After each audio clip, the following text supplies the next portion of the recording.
Bismillahirrahmanirrahim. Assalamualaikum warahmatullahi wabarakatuh. Alhamdulillahilladzi allafa baina qulubina fa asbahna bi ni'matihi ikhwana. Asyhadu an la ilaha illallah wa asyhadu anna Muhammadan abduhu wa rasuluhu. Qala Allah ta'ala fil Qur'anil Karim. A'udzu billahi minasyaitonir rajim. Bismillahirrahmanirrahim.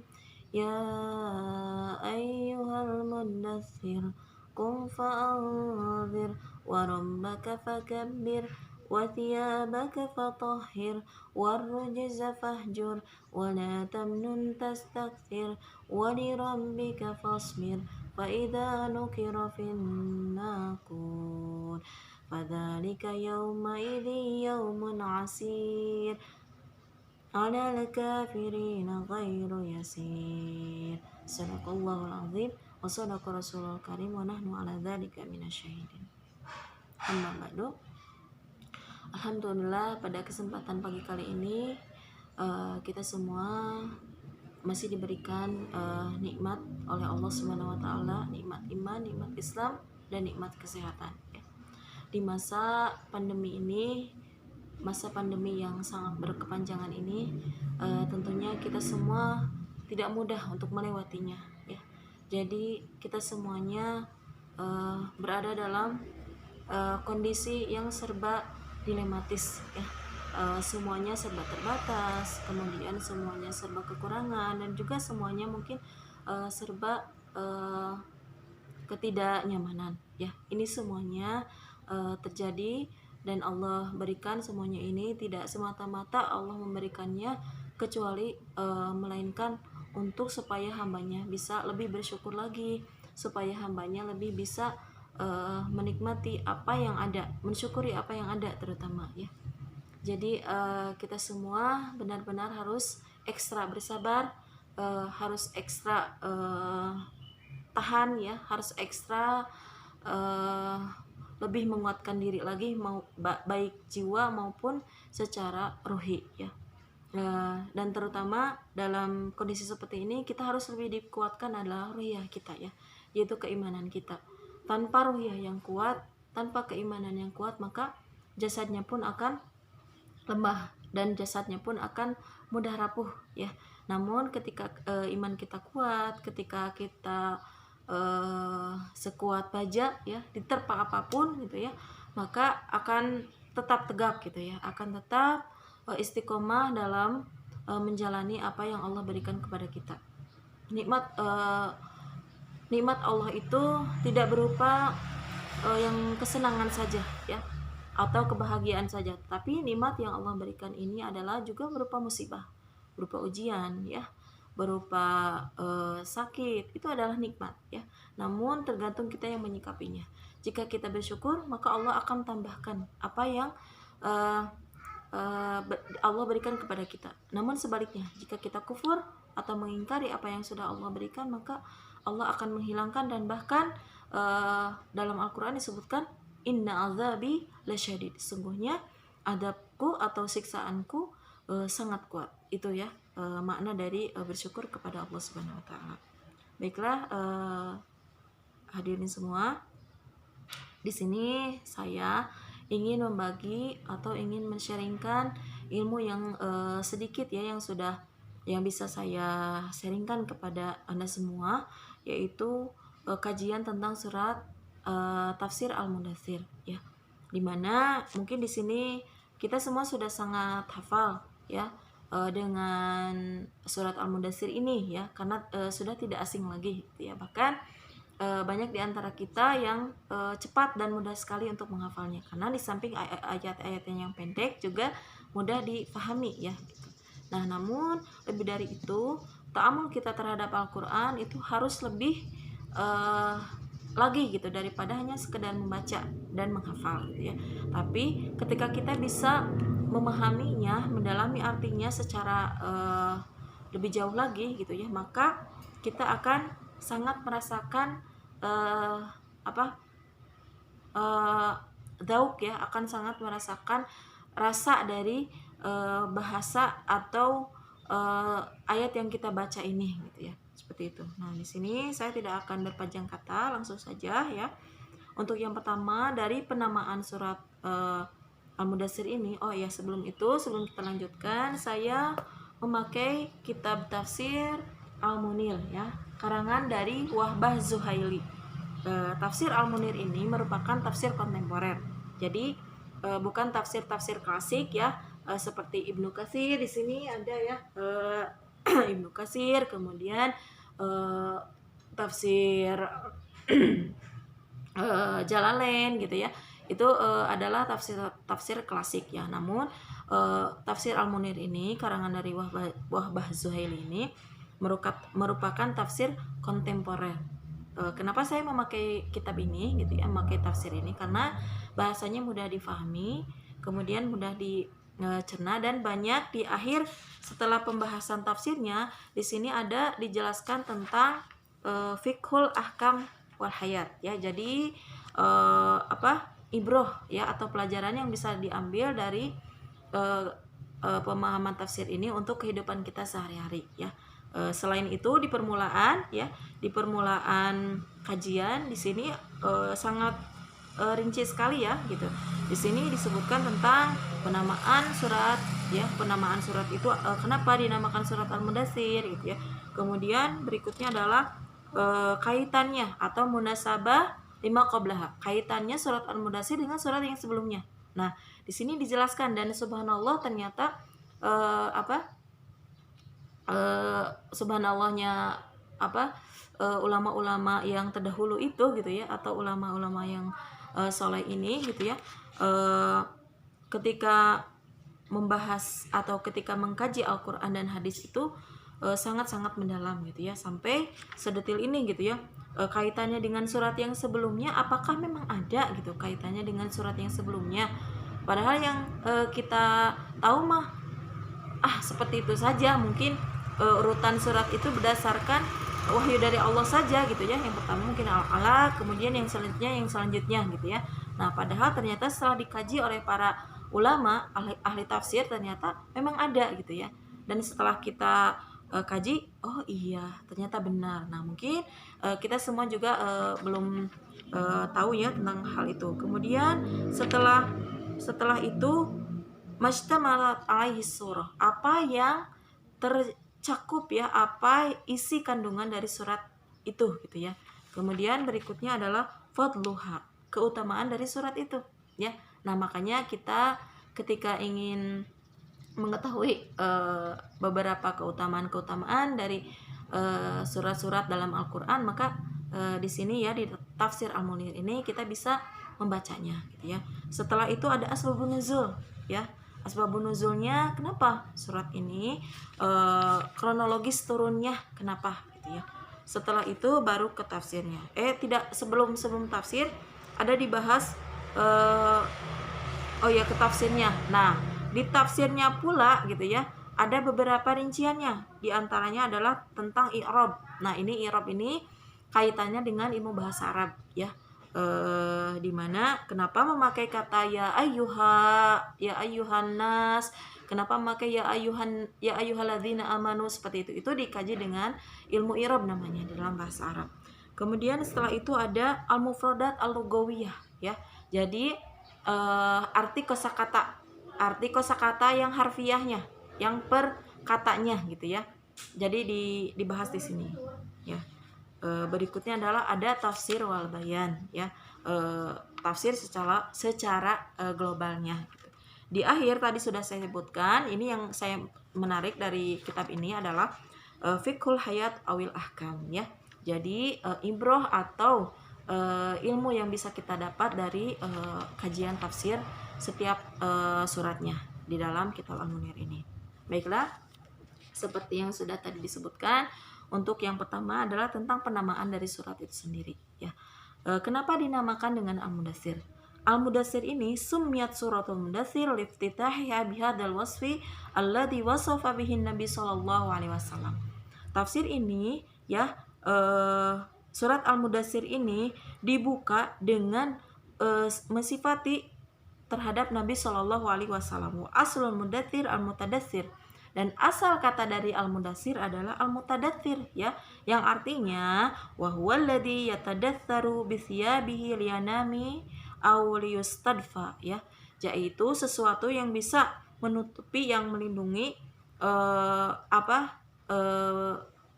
badannya ya dengan siap ya. Siap itu asalnya dari baju ya, lianam, supaya bisa tidur. Yang biasa kita artikan adalah dengan selimut ya. Jadi al-mudaththir itu adalah orang yang berselimut sesuai dengan artinya di dalam terjemah Al-Qur'an ya. Jadi al-mudaththir itu adalah orang yang berselimut. Nah, kemudian berikutnya adalah munasabatuha lima qablah, kaitannya dengan surat sebelumnya. Surat sebelumnya apa? Ya, kita sudah sangat tahu karena berdekatan ya, berdampingan antara surat Al-Mudaththir dengan Al-Muzammil, yaitu surat yang sebelumnya. Apakah ada kaitannya? Tentu saja ada ya. Kita lihat ya. Di sini ada tiga kaitannya. Kenapa surat Al-Mudaththir ini berkaitan sekali dengan surat Al-Muzammil ya. Tentu saja kita sudah memahami kalau Al-Mudaththir dan Al-Muzammil itu seperti adik kakak ya. Kalau kata zaman milenial sekarang mah Dilan katanya gitu ya. Nah, tapi di sini adik kakaknya adalah tentang isi dari surat tersebut ya. Yang pertama ya, ada tiga hal. Yang pertama adalah tattafiqus suratan fil iftitahi binida'in Nabi sallallahu alaihi wasallam. Baik surat Al-Mudaththir ataupun Al-Muzammil, keduanya dimulai dengan panggilan terhadap Nabi Shallallahu Alaihi Wasallam ya dari Allah. Jadi ada panggilan khusus, ya ayyuhal mudaththir, kemudian ya ayyuhal muzammil ya. Itu panggilan dari Allah Subhanahu Wa Taala terhadap Nabi ya. Jadi hanya Nabi Muhammad ya yang memiliki panggilan khusus dari Allah Subhanahu wa taala dengan panggilan ya ayyuha ya. Ya ayyuha gitu ya. Dan kita tahu kalau ya ayyuha itu adalah dalam bahasa Arab untuk biasanya diberikan untuk yang sifatnya jamak banyak ya. Ya ayyuhalladzina amanu, ya ayyuhan nas, itu biasanya digunakan untuk objek yang banyak gitu ya. Nah, namun di sini khusus untuk Nabi Muhammad SAW, Allah memanggilnya dengan kata ya ayyuha. Coba kalau kita perhatikan, kalau terhadap nabi yang lain ya, seperti Musa, Ibrahim, apakah Allah menggunakan kata ya ayyuha?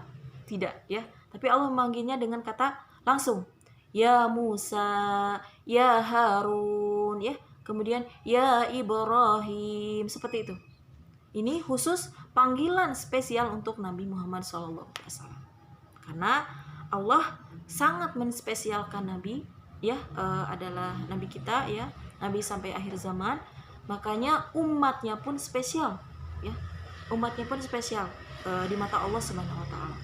Jadi karena kenapa spesial? Karena ada sebuah hadis yang berbunyi dengan makna yang seperti ini, khairu qarni ya, sebaik-baik zamanku adalah zaman setelahku dan setelahku kemudian setelahku, seperti itu. Artinya zamannya kita. Kenapa coba?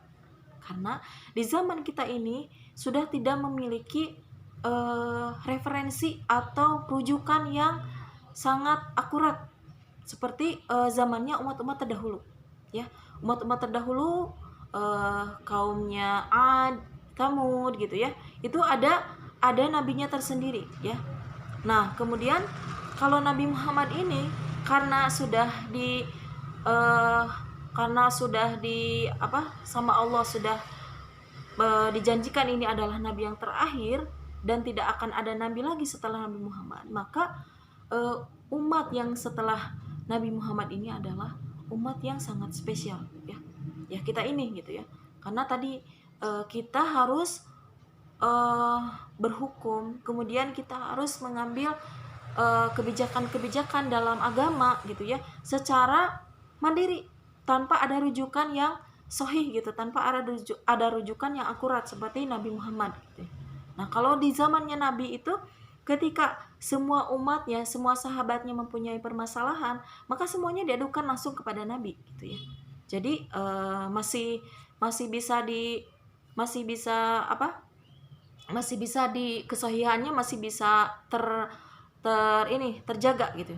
Tapi kalau sekarang coba ya, kita hanya berandalkan orang-orang yang soleh, yang masih berpegang teguh kepada Al-Quran dan As-Sunnah. Itu pun di zaman sekarang ini masih banyak fitnah gitu ya.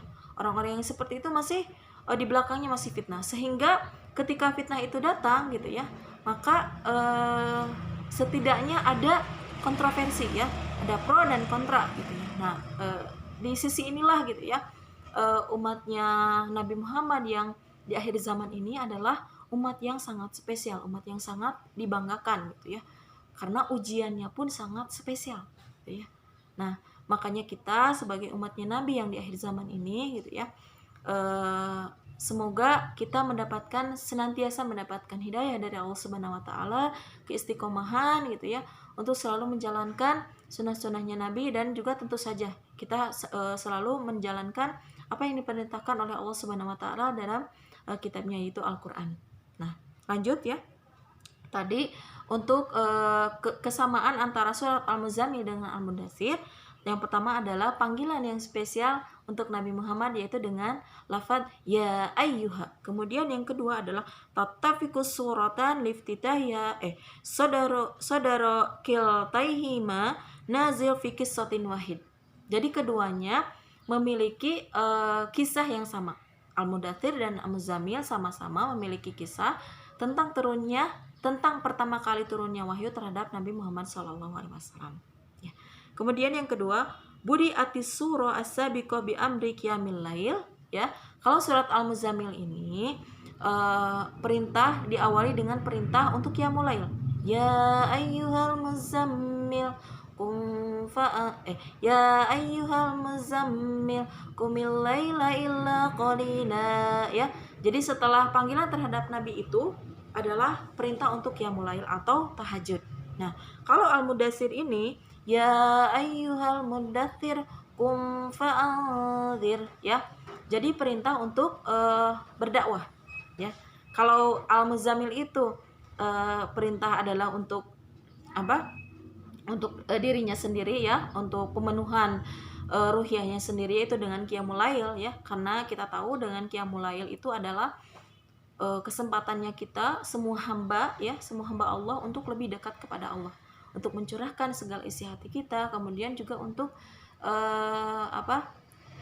di dalam sebuah hadis diterangkan afdalus salat setelah salat yang paling afdal setelah salat yang fardu adalah qiyamul lail ya, qiyamul lail. Makanya semoga kita selalu istiqomah untuk menjalani qiyamul lail ini gitu, untuk melaksanakan qiyamul lail ini.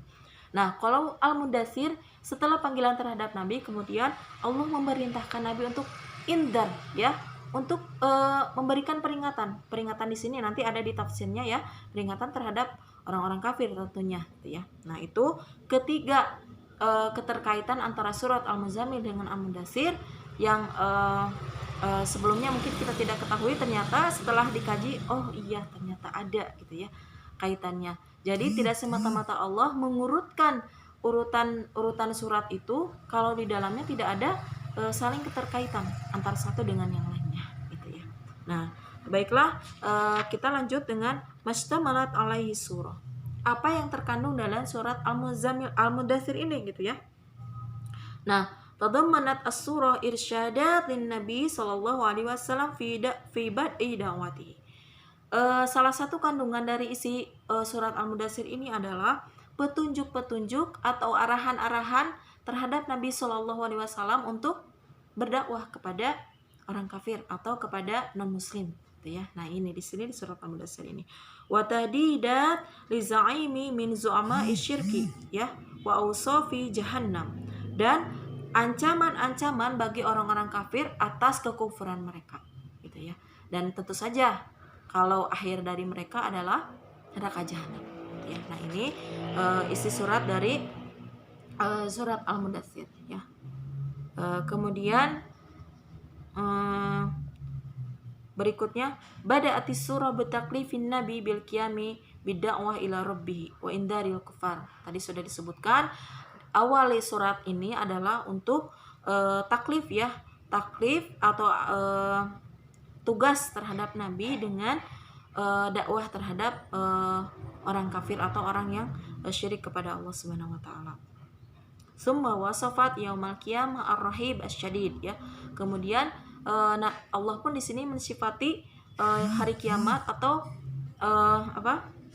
memberikan tempat kembali untuk siapa saja yang tidak beriman kepada Allah Subhanahu wa taala dengan ajakannya Nabi Muhammad sallallahu alaihi wasallam ya.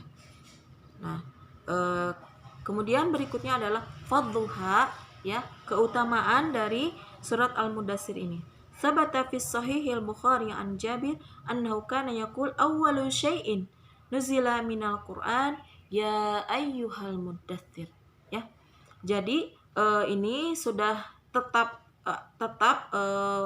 di dalam Sahih Bukhari ya, dari Jabir, ia berkata awal sesuatu yang diturunkan oleh Allah itu adalah surat Al-Mudaththir.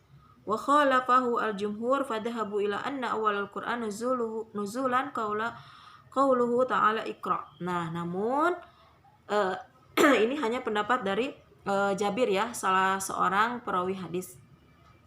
Jumhur ulama berpendapat kalau yang paling pertama turun itu adalah surat Al-Alaq sebagaimana kita ketahui semuanya ya. Iqra bismi rabbikal ladzi khalaq, seperti itu ya. Nah, kemudian asbabun nuzulnya ya.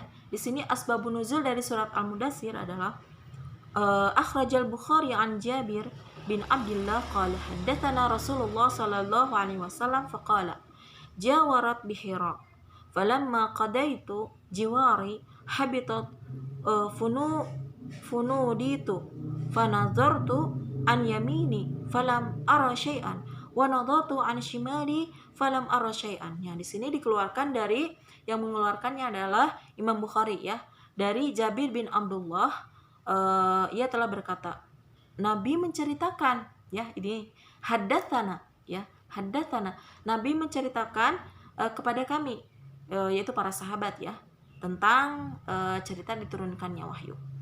Kemudian dia berkata ya, jawarat bihira ya, falamma qadaitu jiwari, dia seolah-olah mendengar sesuatu, ada sebuah suara di dalam gua Hira itu ketika beliau sedang bertahanus ya.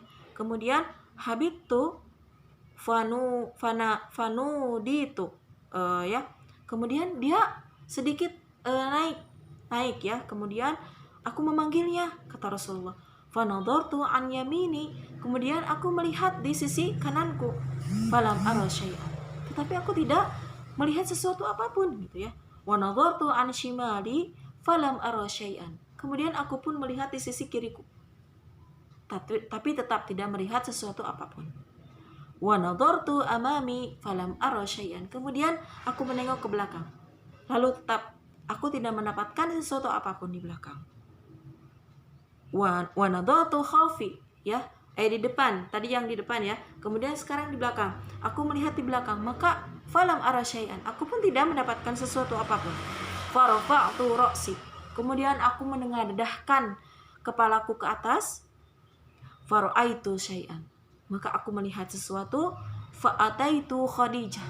Ya, di sini yang Nabi Muhammad, saya sampai merinding ya.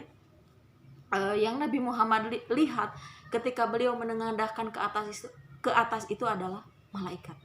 Ya, malaikat yang sedang memberikan wahyu kepada Nabi Muhammad ya. Kemudian setelah Nabi menengadahkan ke atas itu, karena beliau merasa kaget ya, dan shock gitu ya, akhirnya fa'ataitu Khadijah, maka aku datang kepada Khadijah ya, kembali pulang kepada Khadijah. Fanuzilat fakultu, maka aku pun mengatakan kepada Khadijah, dathiruni, selimutilah aku, wasubbu alayya ma'an baridan, dan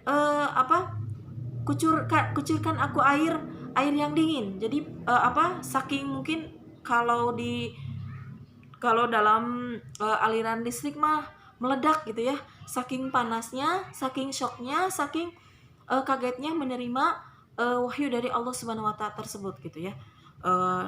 Beliau meminta Khadijah untuk menyelimutinya, ya bergetar gitu ya. Di dalam hadis Bukhari dikatakan ya, diterangkan kalau beliau itu benar-benar bergetar menggigil gitu ya. Nah, kemudian menyuruh untuk menyelimutinya dan sampai untuk menyiramkan air ya, menyiramkan air yang dingin katanya. Qala fadasiruni wasubu alayya ma'an baridan. Sampai kedua kalinya beliau bilang kepada Khadijah untuk menyelimutinya, kemudian untuk menyiramkan air terhadap dirinya gitu ya. Fanuzilat ya ayyuhal mudaththir kum fa'anzir, sampai akhir ya. Maka Allah menurunkan surat Al-Mudaththir ini. Nah, itu kronologis atau asbabun nuzul dari surat Al-Mudaththir ya, yang setelah kita mengetahui asbabun nuzulnya, mungkin oh iya ternyata seperti ini ya asbabun nuzul dari surat Al-Mudaththir ini gitu ya. Nah, sampai akhirnya di sini disebutkan rawahu Muslim bilafdi akhir yadullu ala anna awwalu ma nuzila, tetap ya. Yang pertama kali turun ini adalah surat Al-Alaq, Iqra bismi rabbikal ladzi khalaq, sampai 5 ayat. Kemudian di sini ya disebutkan kalau surat yang setelah Al-Alaq itu adalah surat Al-Mudaththir ya. Surat Al-Alaq ini gitu ya. Surat Al-Mudaththir ini gitu ya. Nah, seperti itu ya asbabun nuzulnya. Kemudian di sini banyak sekali riwayat ya, berbeda-beda versi, namun inti dari asbabun nuzulnya, dari kronologisnya adalah sama ya. Jadi ketika Rasulullah tadi ketika seolah-olah mendengar sebuah suara gitu ya, ketika beliau melihat kiri kanan depan belakang ternyata tidak ada sesuatu. Ketika melihat ke atas ternyata ada malaikat yang sedang menyampaikan wahyu dari Allah Subhanahu wa taala gitu ya. Inti dari asbabun nuzul, walaupun di sini ada beberapa riwayat namun ada sedikit konteks yang berbeda ya. Nanti silakan bisa dikaji lagi masing-masing ya, versi ini bagaimana, versi ini bagaimana. Di sini yang pertama adalah versinya Imam Al-Bukhari ya. Kemudian yang kedua adalah versinya Jam'u bainar ra'yain, antara dua pendapat, yaitu Imam Ahmad dan Syaikhan ya. Syaikhani itu adalah Bukhari dan Muslim. Kemudian yang ketiga ada dari Imam At-Tabrani ya. Silahkan bagi yang masih penasaran silahkan dikaji lagi ya versi-versi dari asbabun nuzul surat Al-Mudaththir ya. Sekarang kita masuk ke tafsirnya ya. Nah, tafsirnya tadi saya menyebutkan 1 sampai 10. Kenapa tidak langsung semuanya? Wah, subhanallah. Kalau semuanya dikaji ya dalam satu surat Al-Mudaththir ada berapa ayat? Ya, surat Al-Mudaththir di sini ada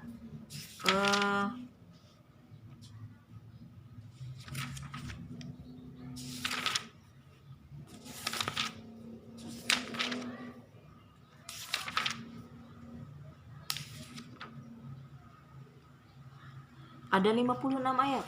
Wah, kalau semuanya kita bahas dalam satu waktu, wah ini menghabiskan berapa jam nih ya. Nah, sedikit-sedikit saja tapi maknanya terserap ya, bisa tersaring oleh kita. Di sini saya sebutkan 1 sampai 10 karena di dalam tafsir Al-Munir ini ya, setiap surat yang dibahas itu bertema-tema, berjudul-judul ya. Nah, di sini disebutkan untuk judul yang pertama itu ya, Irsyadatun Nabi sallallahu alaihi wasallam fi bad'i dakwah. Jadi arahan-arahan seperti yang tadi disebutkan di dalam kandungan-kandungan dari surat Al-Mudaththir itu ya. Nah, maka di sini judulnya atau temanya adalah arahan-arahan terhadap Nabi Shallallahu alaihi wasallam untuk berdakwah gitu ya. Atau mungkin kalau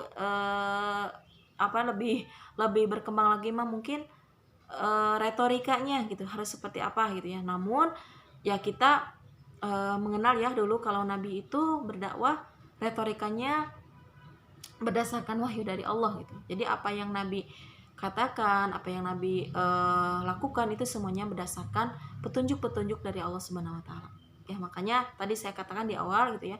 Kenapa umatnya akhir zaman ini sangat spesial? Karena kita tidak mendapatkan rujukan yang asah gitu ya, yang lebih selamat, yang lebih sahih gitu ya. Tetapi kita mengandalkan seseorang yang hampir mendekati kesolehan gitu ya, hampir mendekati kefahamannya terhadap agama gitu ya. Nah, kalau Nabi itu kan berdasarkan wahyu. Jadi apapun yang dilakukan sahabat-sahabatnya, umatnya yang terdahulu gitu, maka itu adalah berdasarkan petunjuk dari Allah Subhanahu wa taala. Nah, di sini ya ayyuhal mudaththir ya dikatakan wahai, artinya apa? Wahai orang-orang yang berselimut. Wahai, bukan harusnya wahai orang-orang ya. Kenapa di sini ya ayyuha? Ada sedikit makna yang tersembunyi ya. Tadi di samping penghormatan terhadap Nabi dengan lafaz ya ayyuha, tidak ya Nabi gitu ya, tapi ya ayyuha. Karena ini ijma kulli ya kalau dalam ilmu balaghah ya. Jadi untuk semuanya gitu ya. Jadi tidak hanya untuk Nabi. Ya ayyuha ya. Ininya untuk Nabi, khitabnya untuk Nabi, tapi maknanya untuk semuanya gitu ya. Jadi salah di sini ya. Kalau ya ayyuhan Nabi dalam surat Al-Mudaththir ini khusus untuk Nabi ya. Tapi dengan memakai kata ya ayyuha ini sebagai penghormatan, sebagai panggilan spesial dari Allah Subhanahu wa taala ya. Ya ayyuhal mudaththir, wahai orang yang berselimut. Di sini adalah Nabi Muhammad SAW. Kenapa? Karena tadi ya waktu asbabun nuzulnya saya terangkan, yaitu dengan menggigilnya Nabi ketika mendapatkan wahyu dari Allah dan memerintahkan Khadijah untuk diselimutinya. Nah, akhirnya Allah memanggil kembali, ya ayyuhal mudaththir, wahai orang yang berselimut ya, kum ya, bangunlah, fa'anzir, maka peringatilah gitu ya. Peringatilah di sini adalah orang-orang kafir ya. Jadi jangan keterlaluan, jangan keterlenaan ya. Jangan keterlenaan dalam ketakutan atau dalam ketidaknormalan ya, keadaan ya, seperti kita ya. Kalau kita mungkin bisa mengambil hikmah dari ini gitu ya, dari ayat ini ya, ketika Nabi berselimut kan pengennya bersembunyi di balik selimut terus gitu dalam waktu yang lama, tetapi akhirnya ditegur oleh Allah ya dengan lafaz kum fa'andir ya, bangunlah dan bangkitlah gitu, dan peringatilah. Jangan melulu tidur, jangan melulu mengikuti keinginan kamu untuk bersembunyi di balik selimut gitu ya. Nah, kita pun sama seperti itu. Masih banyak ternyata orang-orang di luar yang membutuhkan kita ya. Nah, itu makna yang terkandung dalam ayat ini gitu ya. Kum fa'andir itu artinya bangunlah dan peringatilah orang-orang kafir. Karena waktu itu kan kondisi orang-orang jahiliyah begitu, Masya Allah gitu ya. Kalau kita lihat sejarah ya, ataupun yang pernah menonton film Arisalah ya. Jadi ketika sebelum turunnya wahyu kepada Nabi Muhammad itu, orang-orang kafir ya, itu dalam kejahiliahan yang nyata, dalam kejahiliahan yang benar-benar sesat gitu ya, dimana ajaran-ajaran mereka itu begitu sudah tidak bisa ditolerir lagi gitu ya. Makanya Allah mengutus Nabi untuk menyampaikan risalah ini gitu ya, untuk memperingat kum fa'andir, dengan kalimat kum fa'andir ya, bangunlah dan peringatilah orang-orang kafir ini dari segala kejahiliahannya, dari segala kebodohannya ya. Kebodohannya bukan karena bodoh tidak bisa membaca dan menulis ya, bukan bodoh karena mereka tidak bisa menghitung dan sebagainya gitu ya, tapi bodoh dalam akidah ya, bodoh dalam akidah, dimana waktu itu kita mengetahuinya ya, ajaran beberapa ajaran jahiliyah itu adalah dengan menyembah berhala ya, kemudian juga membunuh anak perempuan ya, dikubur hidup-hidup gitu ya, kemudian juga minum minuman keras, berzina dan sebagainya gitu ya. Maka Allah mengutus Nabi Muhammad SAW adalah untuk membenarkan, untuk memberikan hidayah kepada orang-orang kafir ini di masa jahiliyah ini gitu ya. Dan tentu saja ini bukan hal yang mudah ya. Tentu saja ya, kita juga sangat merasakan ketika kita mengajak orang lain gitu ya, bahkan orang terdekat kita gitu ya, jangan jauh-jauh ya, sesama suami istri gitu ya, ketika mempunyai konflik. Nah, untuk menyamakan persepsi itu, ini bukan persepsi di luar agama ya, tapi persepsi dalam satu agama. Ini kontroversi ya, beda-beda pendapat ya, karena memang fitrahnya seperti itu ya, laki-laki dan perempuan memang diciptakan untuk berbeda gitu ya. Kalau sama mah ya tidak indah gitu ya. Nah seperti itu. Nah lebih jauhnya lagi adalah objek dakwah kita ya, atau mutarobi mad'uin kita gitu ya, orang-orang ya, objek dakwah kita gitu ya, itu sangat sulit sekali kita untuk berdakwah ya. Namun di sini Allah perintahnya fa'andir, peringatilah. Nah, ketika Nabi diberikan perintah untuk memberikan peringatan kepada orang kafir, apakah orang kafir itu langsung menyambut dengan hangat gitu ya, merespon dengan hangat? Tidak gitu ya. Tapi orang kafir itu orang-orang jahiliyah yang tenggelam ya dalam kejahiliahannya mereka itu, tentu saja menolak. Banyak yang menolak, walaupun ada beberapa di antaranya yang hatinya terenyuh, yang hatinya tersentuh dengan apa yang Nabi sampaikan gitu ya. Nah, ya, orang-orang yang menolak itu, yang kafir itu, yang enggan itu gitu ya. Nah, ini yang paling mayoritas gitu ya. Karena kenapa? Karena mereka itu bukannya tidak tahu kalau Nabi Muhammad itu benar gitu ya. Mereka tahu, bahkan Abu Jahal sendiri pun mengakui kalau apa yang disampaikan oleh Nabi Muhammad itu adalah benar. Namun apa yang membuat dia seperti itu, yang membuat Abu Jahal ini menentang dan mengingkari Allah gitu ya. Jadi yang membuat dia menentang dan mengingkari Allah itu adalah kesombongannya sendiri, hawa nafsunya sendiri.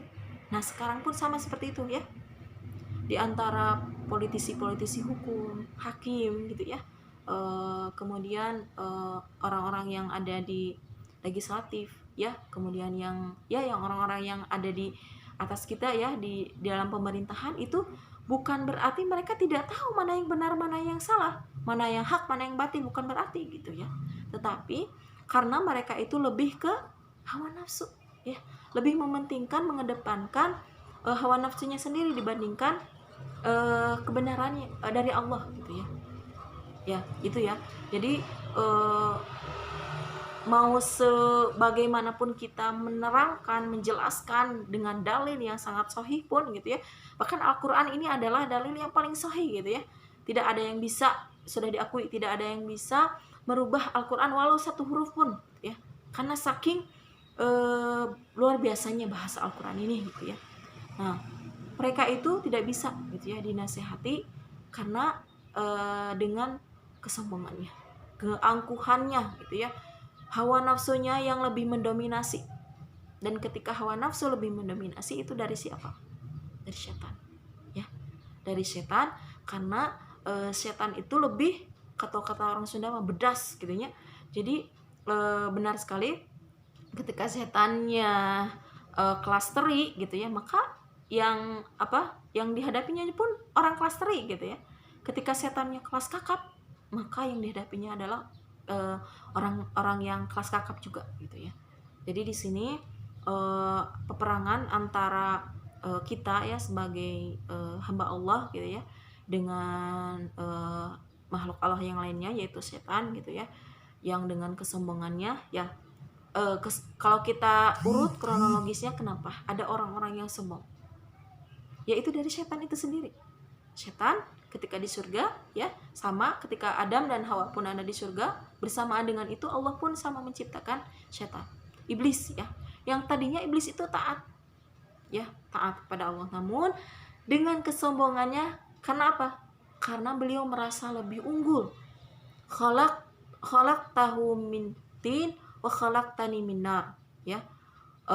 karena dia diciptakan dari api. Kemudian kalau Adam itu diciptakan dari tanah gitu ya. Nah, itu yang membuat iblis itu sombong. Wah, api dan tanah kan lebih hebatan api gitu ya. Nah, makanya di situ sampai akhirnya iblis pun mengganggu Adam dan Hawa yang waktu itu sudah senang di dalam surga gitu ya, dengan ujian sebuah pohon ya, yang Allah sudah mewanti-wanti sekali gitu ya. Silahkan kalian berdua lakukan apa saja di dalam surga ini gitu ya, kecuali satu, kalian tidak boleh mendekati pohon khuldi ini gitu ya, pohon khuldi ini. Yang akhirnya dengan pujukannya setan ya, Adam dan Hawa pun tergoda sampai akhirnya tergoda dan melanggar perintah Allah, dan Allah pun turunkan ke bumi, dan akhirnya adalah gitu ya penduduk bumi seperti itu ya. Dan waktu itu setan pun dikeluarkan dari surga, dan seketika itu pula setan berjanji kalau aku akan menyesatkan manusia sampai akhir zaman. Ini ya, kenapa ada sombong dalam hatinya orang kafir padahal mereka tahu yang hak dan yang batil, karena tadi berasal dari iblis, berasal dari setan yang tidak bisa diredam ya, yang tidak bisa dipadamkan dengan apapun gitu ya, kecuali karena janjinya gitu ya. Dan kita tahu juga ya dalam surat Al-Baqarah, walan tarda ankal yahudu walan nasara hatta tattabi'a millatahum ya. Kalau orang Yahudi dan orang Nasrani ini tidak akan pernah ridho ya kalau Islam ini jaya, kalau Islam ini menang di dunia ini, sampai mereka ya orang-orang Islam itu mengikuti agama mereka. Nah, kalau ini Yahudi dan Nasrani ini batasannya adalah sampai mengikuti agama mereka ya. Tapi kalau iblis kan sampai akhir zaman. Artinya sama aja gitu ya. Ketika orang-orang kafir pun ketika di akhir zaman mereka tidak banyak yang masih tidak beriman dengan adanya Dajjal gitu ya, seperti itu. Nah, fitnahnya lebih dahsyat gitu ya. Sampai ketika Allah gitu ya, ketika Allah benar-benar memberikan peringatan mereka dengan tiupan ya sangkakala dari Nabi Israfil gitu ya, dan gejala-gejala alam itu sudah mulai bermunculan, mereka baru tersadar kalau apa yang Allah berikan itu adalah benar. Nah, itu ya.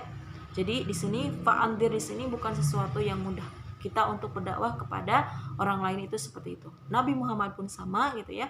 Kalau waktu itu ketika diberikan sasarannya adalah objeknya adalah orang-orang jahiliyah gitu ya, maka itu ada pro dan kontra gitu ya.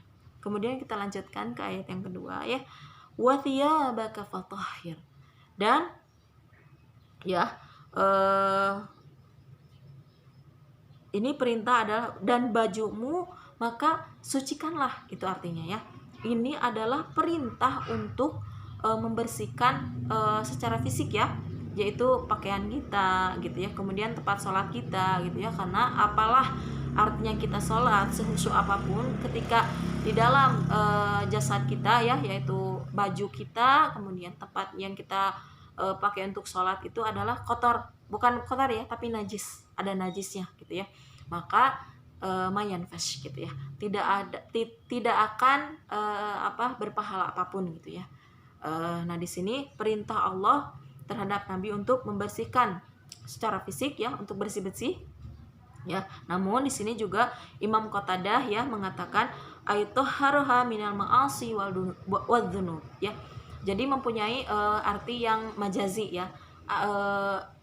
Arti fatohir di sini, wathiyabaka fatohir di sini bukan hanya bajunya gitu ya, bukan hanya pakaiannya, bukan hanya fisiknya, tetapi membersihkan dari semua maksiat dan juga dosa-dosa.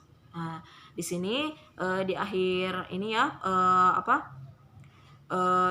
Imam Al-Qatadah lalu membenarkan kedua makna antara pembersihan fisik dan juga pembersihan secara maknawi, itu pun dua-duanya benar. Jadi intinya kita harus membersihkan dulu pakaiannya, apa yang kita pakai untuk sujud gitu ya, untuk sholat. Kemudian juga kita harus membersihkan kemaksiatan dan dosa kita dari segala macam penyakit hati, dari segala macam gangguan-gangguan dari iblis tadi, dari setan tadi gitu ya.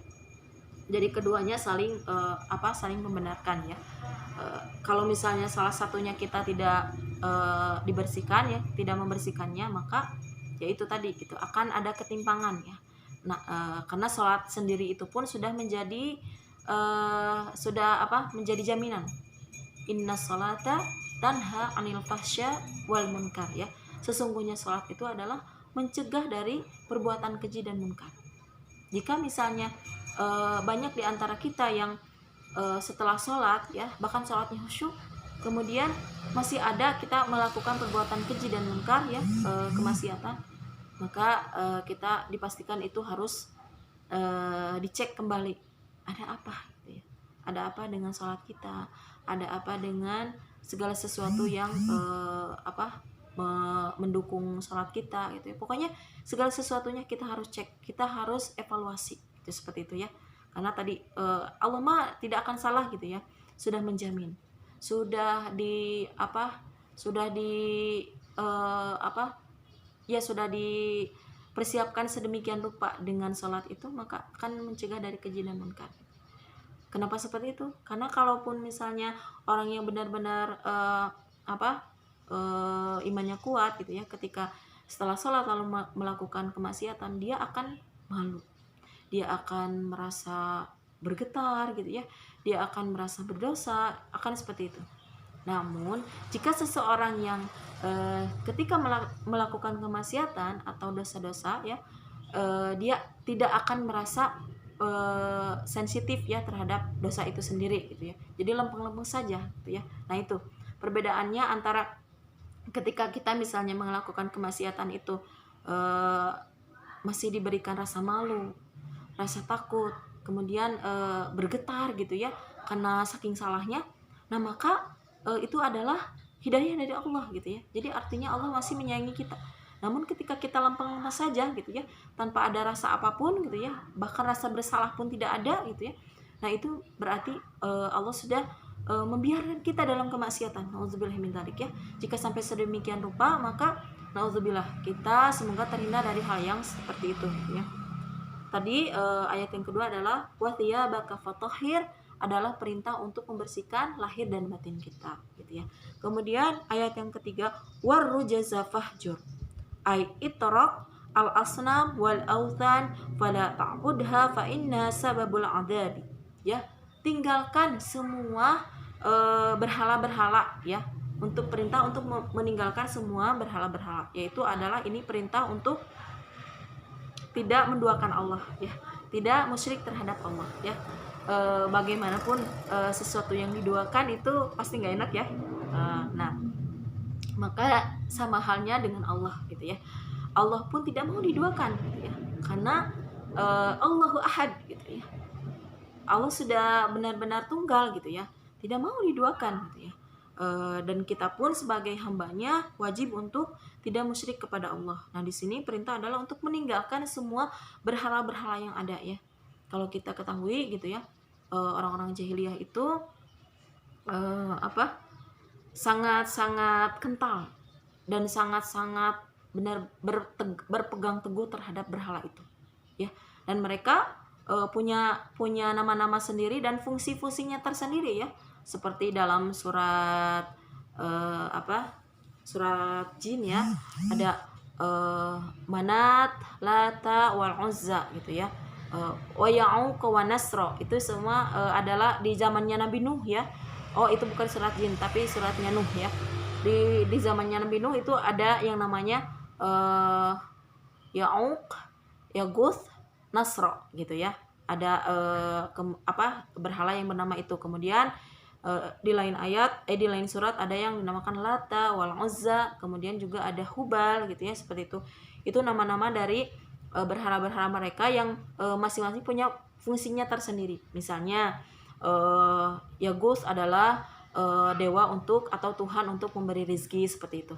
Nah, padahal kita mah hanya satu ya, Allah gitu. Allah adalah untuk segala-galanya. Allah adalah untuk segala sesuatunya gitu ya. Karena tidak ada lagi selain Allah gitu ya. Bahkan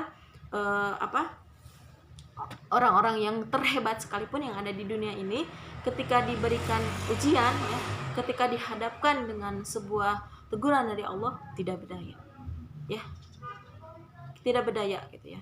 Kita kita lihat kita berkaca di masa lalu gitu ya, kalau seperti Firaun ya. Firaun yang menamakannya diri paling hebat, yang menamakannya diri paling kuat ya, paling berkuasa dan paling segala-galanya gitu ya, hartanya semuanya gitu ya, yang sangat melimpah, itu tidak ada apa-apanya ketika Allah sudah memberikan azab kepada dia gitu ya. Dan bahkan semua hartanya dan semua pasukan-pasukannya itu ditenggelamkan di dalam laut ya. Itu ya, ketidakberdayaannya seorang hamba ketika berhadapan dengan Allah yang maha segala-galanya, itu tidak ada apa-apanya. Apalagi kita gitu ya, kita yang masih dalam tahap perbaikan ya, yang dalam tahap senantiasa memantaskan diri untuk menjadi hamba Allah yang paling dicintainya. Itu sesuatu hal yang tidak mudah buat kita ya, karena di perjalanan itu kita mendapatkan kerikil-kerikil yang pasti akan menggelincirkan ya, akan menggelincirkan kita ketika berjalan gitu. Nah itu ya, apakah kita setelah jatuh atau setelah tergelincir itu apakah terus jatuh gitu ya, terus terlena dalam jatuhnya gitu, ataukah kita akan bangkit lagi dan meneruskan lagi perjalanan kita sampai target kita gitu ya, sampai sasaran kita. Nah seperti itu kita juga gitu ya. Nah ini perintah Allah untuk warujza fahjur ya, dan untuk meninggalkan berhala-berhala, sehingga berhala-berhala inilah jika kita mentaatinya maka Allah akan memberikan azab baik di dunia maupun di akhirat. Ini ya ayat yang berikutnya. Untuk ayat yang berikutnya adalah wala tamnun tastakthir ya, atau la tamnun ala ashabika wa ghairahum bitablighil wahyi ya, mustakthiran dalika alaihim au idza a'taita ahadan atiyatan fa'atuha liwajhillah. Nah ini jadi kita jangan menuntut lebih dari orang ketika kita memberi. Ini ya bahasa lurusnya gitu ya, dari arti wala tamnun tastakthir, ketika kita memberi, ketika kamu memberi, ini perintah terhadap Nabi Muhammad, tapi juga ini adalah untuk kita ya semuanya. Wala tamnun tastakthir, ketika kamu memberi maka jangan meminta lebih, seperti itu ya. Nah di sini Imam Wahbah al-Zuhaili menerangkan, ketika kamu memberikan sesuatu kepada orang lain maka janganlah kamu meminta yang lebih ya, lebih dari selain kepada Allah gitu ya, selain karena ikhlas kepada Allah, yaitu lebihnya misalnya pujian, kemudian meminta dibalikan lagi gitu ya, lebih dari itu tidak gitu ya. Tapi benar-benar kita harus karena Allah Subhanahu wa taala ya, karena hanya Allah yang akan membalasnya gitu ya, apapun itu gitu ya. Ketika kita memberi apa-apa, baik dari harta, jiwa, tenaga, kemudian juga dari pikiran sekalipun gitu ya, bahkan sesuatu hal yang sepele, tetap kita tidak boleh mengharapkan imbalan apapun. Apalagi ketika kita memberinya dengan porsi yang lebih banyak gitu ya, porsi yang lebih berkualitas gitu.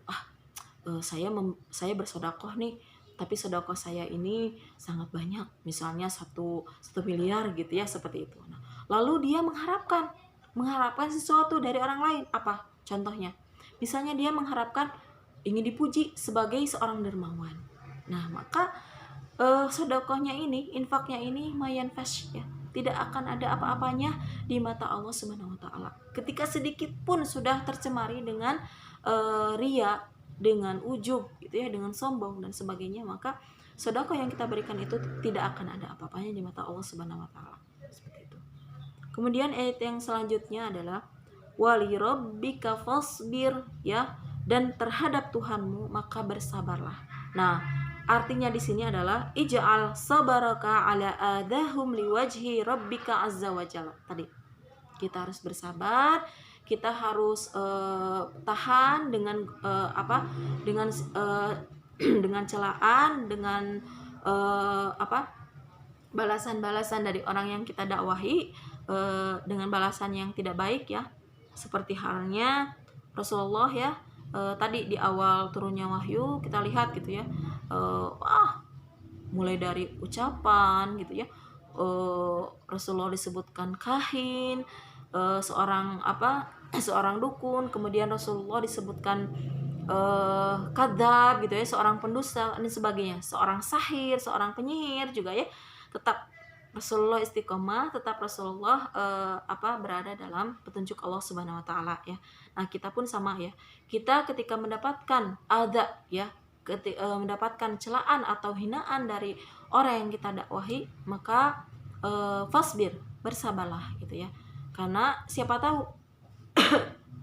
orang tersebut yang kita dakwahi itu akan menjadi lebih baik dari kita ya.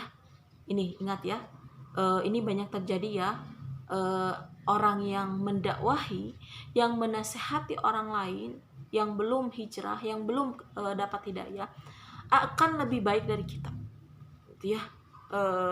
Namun itu dikembalikan kepada kitanya sebagai seorang daiyah gitu ya. Jika kitanya terus istiqomahkan dan minta istiqomah, kemudian minta hidayah dari Allah gitu ya, maka Allah pun akan terus menambahkan keistiqomahan kita, akan terus menambahkan hidayah terhadap kita gitu ya. Karena kita tidak tahu ya yang namanya manusia, sekali-kali bisa jadi dia bisa jadi dia tergelincir ya, atau dia khilaf, atau dia bahkan terlena ya, terjerumus ke dalam kekafiran dan sebagainya, naudzubillah ya. Makanya di sini tugas para dai dan daiyah ya, kita harus senantiasa bersabar dalam menghadapi objek-objek dakwah kita dengan dengan sangat telaten ya. Nah, di sini kaitannya kita mungkin di dalam dakwah ini ya, kita menghadapi banyak sekali rintangan, dan ternyata tadi rintangannya kita itu sebagai seorang daiyah atau sebagai seorang yang nasih gitu ya, sebagai yang menasehati, itu lebih banyak daripada rintangan di masa Nabi Muhammad ataupun zamannya para sahabat dan salafus soleh yang dulu gitu ya. Zamannya kita ini masya Allah gitu ya, mulai dari ya kompleks sekali gitu ya permasalahannya, dan tidak bisa disebutkan satu persatu ya.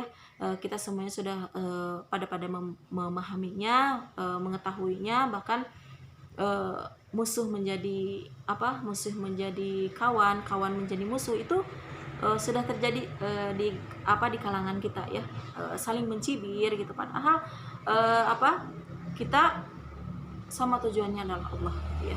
Nah, kita mah yang sebagai pendai yang benar-benar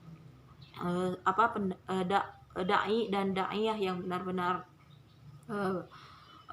sahih itu gitu ya, kita harus senantiasa bersabar dalam ujian Allah Subhanahu wa taala ya. Tadi kanan kiri depan belakang kita itu walaupun banyak harewas-harewasna gitu ya, walaupun banyak bisik-bisiknya, tetap kita harus maju melihat ke depan gitu ya, untuk target yang asasi, yaitu lillahi ta'ala, apapun yang terjadi gitu ya. Kemudian faida nukira fin naqur gitu ya, falidzalika yauma idzin yaumun asir alal kafirina ghairu yasir ya. Ini di sini adalah perintah bersabar karena fa'amamuhum yaumal qiyamah, karena buat mereka ya yang kita ajak itu, ketika tidak bisa mengikuti seruan kita gitu ya, Nabi Muhammad atau di sini ya dalam surat Al-Mudatsir ini, maka Allah menyediakan jahanam ya, menyediakan tempat kembali yang seburuk-buruknya buat orang-orang kafir itu, atau orang-orang yang menolak terhadap ajakan Nabi Muhammad SAW. Dan ini tadi sudah saya terangkan ya, ketika kata di sini fa'amamahum yawma ha'il yalqawna fihi aqibata amrihim fa idza nufikha fis suri an-nafkhah ats-tsaniyah lil ba'thi minal qubur. Ketika malaikat Israfil meniupkan sangkakalaknya atau trompetnya di tiupan yang kedua, yaitu tiupan yang kedua itu adalah untuk menghidupkan orang yang mati dari kuburannya ya. Fawaqattun naqar fi yawma idin yawma syadid jiddan 'alal kuffar ghairu sahlin 'alaihim. Ya, ini adalah sesuatu yang tidak bisa diterima oleh orang-orang kafir ya, karena saking dahsyatnya gitu ya. Seperti itu. Nah, tadi saya katakan mereka itu akan benar-benar sadar ketika hari kiamat itu benar-benar terjadi gitu ya. Karena kan mereka itu tidak yakin ya kalau kiamat itu akan terjadi ya. Karena mereka maunya dunia ini ya kekal gitu ya. Tidak ada kiamatnya, kemudian mulus-mulus saja gitu ya, sesuai dengan keinginan mereka. Ternyata sekarang buktinya apa? Ketika diuji dengan dengan pasukan yang bernama corona, yang bernama virus ini gitu ya, mereka tidak berdaya juga sama gitu ya. Sama, tidak bisa menghadapi, bahkan mereka kan safety-nya itu lebih ini ya, lebih dahsyat gitu ya. Perlindungan untuk kesehatannya lebih dahsyat gitu ya mereka itu, karena takut gitu ya. Nah, itu pasukan yang tidak terlihat pun gitu ya, pasukan Allah yang tidak terlihat pun gitu, mereka sangat takut, apalagi nanti gitu ya, ketika memang kiamat itu diperlihatkan di akhir zaman nanti, bukan di akhir zaman ya, di akhir zaman, dan akan terjadinya hari kiamat itu gitu ya. Nah, ini mungkin tafsirnya dari ayat 1 sampai 10 ya. Kemudian di sini yang di akhir ada fikul hayat awil ahkam ya, fikih kehidupan yang bisa kita ambil pelajaran untuk diamalkan dalam kehidupan sehari-hari ya. Yang pertama adalah firmannya Allah Ta'ala tentang surah ya ayyuhal mudaththir ini adalah mulatifah fil khitab walain fil kalam minallahi. Ini adalah ucapan atau panggilan Allah terhadap Nabi Muhammad yang lain ya, yang sangat sopan, yang sangat beradab gitu ya terhadap Nabi Muhammad, sekalipun Nabi itu seorang hamba Allah, tetapi karena hambanya pilihan, maka Allah menggunakan lafaz yang sangat lembut, yang sangat terhormat untuk Nabi ini gitu ya. Kemudian yang kedua, amarallahu nabiyahu bitakhfifi ahli Makkah wa ghairahum minan nasi qatibah. Allah memerintahkan Nabi untuk bukan menakut-nakuti ya, tapi untuk memberikan ancaman terhadap orang-orang kafir yang menolak akan perintah Allah. Yang ketiga, amaran Nabi bil indar illa li hikmati baligho. Nabi memberikan peringatan kepada orang-orang kafir itu adalah hikmahnya sangat besar ya, yaitu wahmat azimah la yajuzu lahu al-ikhlal biha ya. Sebuah ya, dengan Allah memerintahkan Nabi untuk memberikan peringatan kepada orang kafir itu adalah merupakan pelajaran yang sangat berharga gitu ya. Kemudian di sini disebutkan ta'zimullah wa wasfahu bi annahu akbar, untuk diperkenalkan kepada mereka itu kalau Allah itu akbar, azam gitu ya, lebih besar, lebih mulia daripada Tuhannya mereka, yaitu Tuhannya mereka berhala-berhala mereka. Kemudian yang keduanya tathhiru thiyab minan najasah ya, untuk membersihkan fisik dan juga ruhiyah kita. Berikutnya gitu ya, untuk meninggalkan berhala-berhala ya. Berhala kita saat ini adalah apa? Ya, kita muslim ya, tetapi muslimnya kita itu dipertanyakan dengan kita meyakini atau mengiyakan ya seseorang yang kita anggap mulia gitu ya, padahal wallahu alam ya, hubungannya dia dengan Allah seperti apa kita tidak tahu, tapi sama orang-orang itu dianggap sebagai seorang yang super gitu ya, seorang yang bisa segala macam. Padahal di sini sudah jelas-jelas ya, kita tidak boleh menyembah berhala atau musyrik kepada Allah Subhanahu wa taala ya. Berikutnya adalah adamul imtinan 'alallahi bil a'mali asyaqah. Tidak boleh meminta hak yang lebih dari orang lain ya ketika kita beramal atau ketika kita melakukan sesuatu ya yang sifatnya memberi ya. Kita tidak boleh memberikan hal yang lebih gitu. Berikutnya adalah as-sabru ala ada'il faraid wal ibadat wa ida'in nas. Sabar terhadap perintah-perintah Allah baik ibadah maupun muamalah maupun dakwah ya. Jadi sabar ketika kita ibadah pasti banyak sekali tantangannya. Ketika kita mau ibadah tuh ya, ketika mau sholat ya, malas dan sebagainya itu pasti ada tantangannya. Ketika muamalah juga sama ya.